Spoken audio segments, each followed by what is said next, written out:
Welcome to சமையல் with sister guys. சூப்பரான அல்டிமேட்டான ஒரு ரெசிபி பார்க்கலாங்க.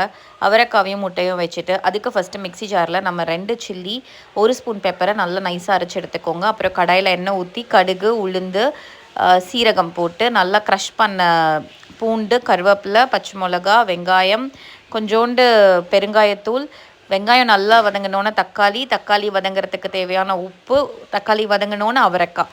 இது கோழி அவரைக்காய் சொல்லுவாங்களே, சின்ன அவரைக்காய். அது மிளகாத்தூள் வந்து ஆப்ஷனல் தான், வேணும்னா போட்டுக்கலாம், இல்லைனா அவாய்ட் பண்ணிவிடுங்க. மிளகாத்தூள் போட்டு ஒரு 2 சைட் கிண்டிட்டு தண்ணியை ஊற்றிடுங்க. இந்த அளவுக்கு வெந்தோன்னே 4 முட்டையை ஆட் பண்ணிக்கோங்க. நம்ம வந்து பெப்பரும் ரெட் சில்லியும் போட போகிறோம் அரைச்சது. அதுவே வந்து நல்ல காரமாக தான் இருக்கும். ஸோ சில்லி பவுடர் வேணும்னா போடுங்க, இல்லைனா அவாய்ட் பண்ணுங்க. இது காரத்துக்கு ஏற்ற மாதிரி நம்ம போட்டுக்கலாம். கொஞ்சம் ஆட் பண்ணாலே நமக்கு நல்ல காரம் கொடுக்கும். அண்ட் நல்லா சுட சுட இப்படி எடுத்து வச்சு நம்ம ப்ளெயினாகவே சாப்பிட்லாம். அவ்வளோ டேஸ்ட்டாக இருக்குங்க. மறக்காமல் நம்ம சேனலை சப்ஸ்கிரைப் பண்ணிக்கோங்க.